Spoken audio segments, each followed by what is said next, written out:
दिवाली प्रसादम के लिए दानेदार बेसन का लड्डू कैसे बनाया जाता है? क्या पैकेट के बेसन से दानेदार लड्डू बन सकता है? अगर आपके मन में भी यही सवाल है तो इसका जवाब है जी हाँ, बिल्कुल बन सकता है। पैकेट के बेसन से एकदम दानेदार लड्डू कैसे बनाया जाता है, इसकी पूरी जानकारी आज मैंने इस वीडियो में शेयर की। बेसन के लड्डू बनाते समय कई बार ऐसा होता है कि लड्डू पहले तो गोल बनता है, जब हम उसे रखते हैं थोड़ी देर बाद वो चपटा सा हो जाता है। ऐसा क्यों होता है? कई बार ऐसा होता है हम बेसन का लड्डू बनाते हैं और वो खाने के बाद मुंह में काफ़ी ज़्यादा चिपकता है। ऐसा क्यों होता है? लड्डुओं में मिठास के लिए क्या चीज़ डालनी चाहिए, चीनी, बूरा या तगार? इन सारे सवालों के जवाब आपको आज इस वीडियो में मिलने वाले हैं। बेसन भूनते समय कई लोगों के साथ ये प्रॉब्लम आती है कि बेसन में गांठें पड़ने लगती हैं। लड्डू बनाते समय आपने भी कभी इन सारी प्रॉब्लम्स को अगर फेस किया है तो आज के बाद आपको ये समस्या बिल्कुल भी नहीं आएगी। आपका समय और आपकी मेहनत बिल्कुल भी बर्बाद नहीं जाएगी। तो आइए शुरू करते हैं इस बेसन के लड्डू की रेसिपी को बनाना। बेसन के लड्डू बनाने के लिए मैंने यहाँ पर पैकेट वाला बेसन इस्तेमाल करा है। मैंने यहाँ पर आधे किलो का एक पैक लिया है और इस आधे किलो के हिसाब से ही मैं आपको सारा मेजरमेंट बताऊँगी। अगर आप रेशियो कम करना चाहते हैं तो उसके लिए आप नीचे डिस्क्रिप्शन बॉक्स को चेक कीजिएगा। 250 ग्राम में कितना चीज़ क्या डालनी है वो सारी चीज़ें मैंने डिस्क्रिप्शन बॉक्स में लिख दी हैं। यहाँ पर जो पैकेट वाला बेसन मैं आपको दिखा रही हूँ ये किसी ब्रांड का प्रमोशन नहीं है, सिर्फ जो मैंने यूज़ किया है वही रिजल्ट आपके साथ शेयर कर रही हूँ। बेसन को मैं कप में भी मेजर करके आपको दिखा देती हूँ। आप इस तरीके से दबा दबा कर इसको भरेंगे तो लगभग ये 250 ml वाला कप है, इससे मैंने लगभग 3 कप जितना ये बेसन हो गया और 1/4 कप जितना और, मतलब टोटल ये आधे किलो बेसन कप में नापेंगे तो इस तरीके से आ जाए।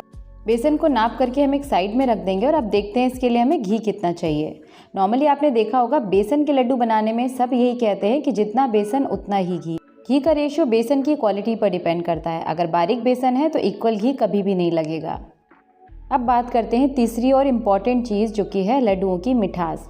अब लड्डुओं में मिठास के लिए चीनी इस्तेमाल करनी चाहिए, बूरा या खांड इस्तेमाल करना चाहिए या फिर तगार? तो इसका जवाब है शक्कर, बूरा या फिर तगार। इसी का इस्तेमाल किया जाता है लड्डू को दानेदार बनाने के लिए। पिसी चीनी तो काफ़ी ज़्यादा बारीक होती है जिससे लड्डू को दानेदार टेक्सचर नहीं मिलता, लेकिन बूरा और हम शक्कर, बूरा या तगार की बात करें तो इसमें बहुत ही माइन्यूट सा डिफरेंस होता है। बूरा शुगर बहुत आसानी से आपको मार्केट में मिल जाती है, पैकेट्स में भी आती है। शक्कर, बूरा और तगार जो होता है काफ़ी ज़्यादा ग्रैनुअल्स होते हैं उसमें और इसका टेक्सचर इस तरीके से ग्रेनी सा होता है, मतलब आप उसके ग्रैनुअल्स को फील कर पाएंगे और इसी से हमारा जो लड्डू है एकदम परफेक्ट दानेदार बनता है। ये शक्कर, बूरा या तगार भी बहुत आसानी से बाज़ार में मिल जाता है, लेकिन आप चाहें तो इसे घर में भी तैयार कर सकते हैं। बहुत इजी होता है इसको बनाना। तो चलिए आज हम इसको भी घर में तैयार करते हैं क्योंकि बहुत आसानी होती है, कई लोगों को ये नहीं मिलता है। तो आप चाहें तो इस तरीके से बना सकते हैं। उसको बनाने के लिए मैंने ली है 3 कप चीनी। हम यहाँ पर चीनी बेसन के रेशियो के हिसाब से ले, जितना आपने बेसन लिया है उसी के बराबर मात्रा में ही मिठास डाली जाती है। तो यहाँ पर आधे किलो जितनी ही मैंने चीनी ली है। चीनी में मैंने 1 कप जितना पानी डाला है और पानी के साथ हम इसे अच्छी तरह से मेल्ट होने देंगे। मैंने यहाँ पर अभी गैस के फ्लेम को हाई रखा हुआ है। ये देखिए हमारी चीनी सारी मेल्ट होना शुरू हो गई है और अब हम इसे इस तरीके से लगातार चलाते रहेंगे। हमें इसे तब तक पकाना है जब तक कि इसमें हल्का सा वाइटिश कलर में कन्वर्ट नहीं हो जाती। और आप साइड्स में भी देखेंगे कि जो चीनी है वो सरफेस पे जमना शुरू हो गई है। आपको साइड में जो पैन या कढ़ाई जो आप यूज़ कर रहे हैं उसमें साइड्स में इस तरीके से चीनी लगती हुई दिखाई पड़ने लगेगी। जब हम नॉर्मली चाशनी बनाते हैं तो 1 या 2 तार की जो चाशनी होती है उससे भी थोड़ा गाढ़ा ही इसे पकाया जाता है। और जब ये चीनी इस तरीके से वाइट कलर में कन्वर्ट हो जाएगी तब हम इसमें ऐड कर देंगे 3 छोटे चम्मच जितना देसी घी। घी यहाँ पर ज़्यादा नहीं डाला जाएगा, 1 कप के हिसाब से इसमें 1 चम्मच घी ही डाला जाता है। तो घी डालने के बाद इसे हम फिर से एक बार मिक्स कर लेते हैं और हम गैस के फ्लेम को बंद कर देंगे। ये देखिए अभी ये इतनी गाढ़ी दिख रही है आपको, लेकिन हम इसे लगातार चलाते हुए ठंडा करेंगे। जब आप इसे लगातार चलाते हुए इस तरीके से ठंडा करेंगे तो इसमें लम्स पड़ने के चांसेस काफ़ी कम हो जाते हैं। और ये देखिए जो हमारी जो तगार है वो बनना बिल्कुल शुरू हो चुकी है, गाढ़ी हो गई है इस तरीके से चीनी। और इसे लगातार चलाते रहना है जिससे कि ये अच्छी तरह से ठंडी हो। ये देखिए एकदम सुपर वाइट तगार बन के तैयार हो गया, वो भी बहुत ही कम समय में बनता है ये। और इसमें जो इस तरीके से मोटे मोटे से ये डले से पड़ जाते हैं, इनको आप क्या कीजिए, आप एक कटोरी की मदद से इस तरीके से हल्का सा क्रश कर लीजिए और उसके बाद आटा छानने वाली छलनी की मदद से इस तरीके से आप इसे छान लेंगे तो आपका जो बढ़िया सा एकदम वाइट कलर का तगार बन के तैयार हो जाएगा। और इसका टेक्सचर बहुत ही बढ़िया आता है। आप इसमें जो मोटे डले पड़ते हैं इनको मिक्सी में मत ग्राइंड कीजिएगा वरना ये काफ़ी ज़्यादा फाइन हो जाएगा। और हमें इस तरीके का दानेदार टेक्सचर वाला तगार चाहिए क्योंकि हमें लड्डू को दानेदार बना। तगार को रखते हैं साइड में और फटाफट से अब हमारे बेसन की जो भुनाई है वो शुरू कर लेते हैं। तो यहाँ पर मैंने ली है एक हैवी बॉटम कढ़ाई। आपको ध्यान रखना है, बेसन के लड्डू बना रहे हैं तो आप इसके लिए थोड़ी मोटी तले की कढ़ाई या फिर पैन का इस्तेमाल करें। आप नॉनस्टिक बर्तन भी यूज़ कर सकते हैं। इसमें मैं थोड़े से नट्स को फ्राई कर लूँगी घी में, हल्का सा घी रोस्ट कर लेंगे। ये डालना बिल्कुल ऑप्शनल है, आप बिना इसके भी लड्डू को बना सकते हैं। तो हल्का सा मैं इसे घी में रोस्ट करके एक साइड निकाल लूँगी। अब जो हमने घी नाप करके रखा था वो 1 कप जितना घी मैंने यहाँ पर डाल दिया है। कढ़ाई में घी को बिल्कुल लो फ्लेम पर रखा है मैंने, ताकि ये घी तेज़ गर्म ना हो जिससे हमारा बेसन डालते ही जल जाए। अब मैंने यहाँ पर जो हमारा बेसन नाप करके रखा था 3 कप प्लस 1/4 कप जितना, वो सारा बेसन यहाँ पर डाल दिया।